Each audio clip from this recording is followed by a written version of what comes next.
শেখ হাসিনা এখন বাংলাদেশের আইনের চোখে পলাতক ফেরারি। যদিও তার অবস্থান অজানা নয়, তিনি কোন দেশের কোন স্থানে আছেন সেটা আমরা সবাই জানি, তবে তার নির্দিষ্ট ঠিকানা অজানা। একরকম অজ্ঞাতবাসেই তিনি দিন কাটাচ্ছেন। কেবল ফ্যাসিস্ট হাসিনা একা পালাননি, পালিয়েছে তার ঘনিষ্ঠ সাঙ্গপাঙ্গ আর গোটা পরিবার। জনমনে প্রশ্ন উঠছে, কোথায় আছে একসময়কার দাম্ভিক অত্যাচারী লুটেরা হাসিনা ঘনিষ্ঠরা? কি করছেন তারা? এ বিষয়ে কিছু খবরও বেরোচ্ছে দেশের গণমাধ্যমে। সেই খবরের আলোকেই দেখে নেওয়া যাক হাসিনা ঘনিষ্ঠদের বর্তমান অবস্থান। ছাত্র জনতার অভ্যুত্থানে ক্ষমতাচ্যুত শেখ পরিবারের বেশিরভাগ সদস্য এখন বিদেশে অবস্থান করছেন। দেশের রাজনৈতিক পরিবর্তনের পর তাদের বেশিরভাগেরই গোপন ঠিকানায় থাকা বা বিদেশে গিয়ে গা ঢাকা দেওয়ার খবর আসছে। 2024 সালের 5 অগাস্ট শেখ হাসিনা সামরিক বিমানে ভারতে পালান। দিল্লি নিরাপত্তা জোনে প্রশাসনিক নিরাপত্তায় রয়েছেন তিনি। সেখান থেকে অন্তর্বর্তী সরকারের বিরুদ্ধে সামাজিক মাধ্যমে নিয়মিত নানামুখী বক্তব্য প্রকাশ করছেন। শেখ রেহানা দীর্ঘদিন লন্ডনে বাস করলেও 5 অগাস্টের পরে ভারতেই অবস্থান করেন।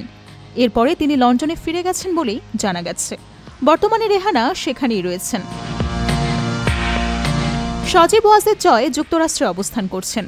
তার নামে দেশটিতে 13টি বাড়ি এবং শপিং মলের মালিকানার প্রাথমিক প্রমাণ পাওয়া গেছে।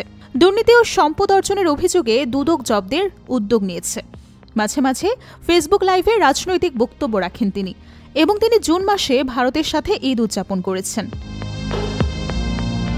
সাইমা ওয়াজেদ পুতুল ভারতের হুয়ের আঞ্চলিক কার্যালয়ের দায়িত্ব পালন করতেন, কিন্তু দুর্নীতি ও অর্থ লোপাট অভিযোগে তিনি বর্তমানে অনির্দিষ্টকালের ছুটিতে আছেন এবং ভারতে অবস্থান করছেন। শেখ রেহানার সন্তান রাদওয়ান মুজিব সিদ্দিক, টিউলিপ এবং আজমিনা সিদ্দিক অবস্থান করছেন যুক্তরাজ্যে। তাদের বিরুদ্ধে অনুদান, ট্যাক্স ফাঁকি এবং সম্পদ লেনদেন সম্পর্কিত অভিযোগ তদন্তাধীন। শেখ পরিবারের অন্য সদস্য শেখ আবু নাসেরের সন্তানদের মধ্যে হেলাল উদ্দিন, সালাউদ্দিন জুয়েল এবং তন্ময় ভারতে অবস্থান করছেন। সোহেল, রুবেল ও বেলাল সাতক্ষীরা এলাকা দিয়ে ভারতে পালিয়ে গেছেন। শেখ ফজলুল করিম সেলিম ও তার পরিবার ভারত ও লন্ডনে ওঠানামা করেন। সেলিম ভারতের পটভূমি থেকে রাজনৈতিক তদারকি করছেন বলেই জানা গেছে।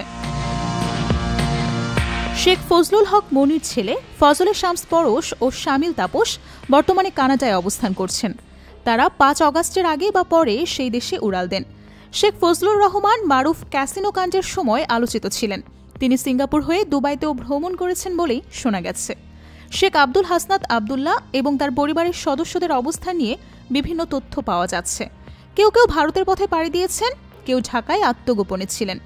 গোয়েন্দা সংস্থার বিভিন্ন সূত্রে জানা যায়, ক্ষমতা হারানোর পর থেকেই শেখ পরিবারের অধিকাংশ সদস্য বিদেশে অবস্থান করছেন। তাদের ঠিকানা গোপন রাখার চেষ্টা চলছে।